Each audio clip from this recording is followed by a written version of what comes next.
کو اجازت نہیں ہے۔ تو آپ نے کہا بلاؤ اس کو۔ جب اسے پتا چلا کہ میرے بیٹے نے میری شکایت کی ہے تو عرب شاعر لوگ تھے، اس نے دل ہی دل میں کچھ شعر کہے بیٹے کے گلے میں۔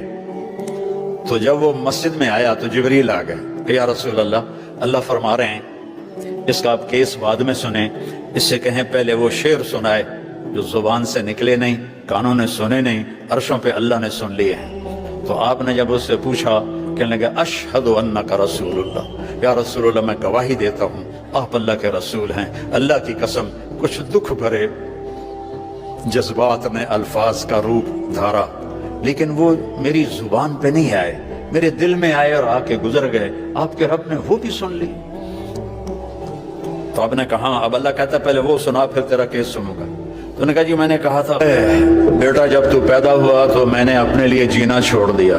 ہر باپ یہی کرتا ہے، بیٹا جب تو پیدا ہوا تو میں نے اپنے لیے جینا چھوڑ دیا، جو کمایا تیرے لیے، جو بنایا تیرے لیے، پہلے تجھے کھلایا پھر خود کھایا، پہلے تجھے پلایا پھر خود پیا۔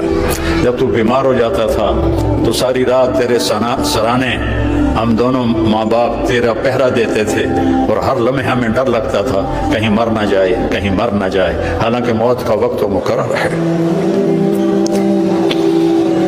پھر ایسا ہوا کہ عمر گزرتی گئی، میں بوڑھا ہوتا گیا، تو جوان ہوتا گیا، تیرا تنا سیدھا ہو گیا، میرا تنا جھک گیا، میرے ہاتھ میں لاٹھی آ گئی، تیرے پاؤں میں طاقت آ گئی، اور میرے سوچوں میں یہ بات آئی جیسے میں بچپن میں اس کو انگلی پکڑ کے چلاتا تھا، کبھی کندھوں پہ بٹھاتا تھا، کبھی گود میں، اور اس کے لیے ساری ساری رات میں مزدوری کرتا تھا۔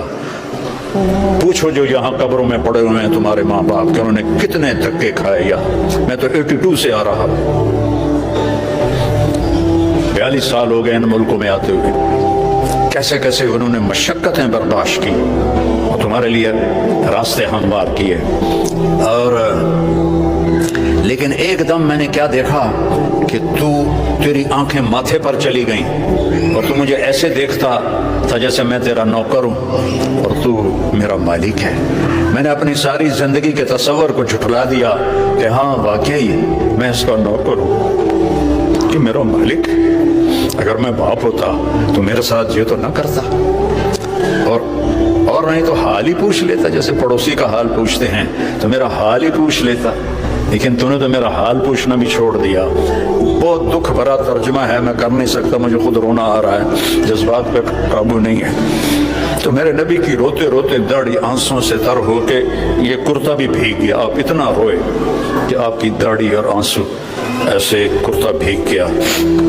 جب وہ خاموش ہوا تو آپ نے اس کے گریبان کو پکڑا، اس کا اٹھ اور دفع ہو جا اور میری نظروں سے دور ہو جا، انت و مالک لابیک، تو اور تیرا سب کچھ تیرے باپ کا ہے۔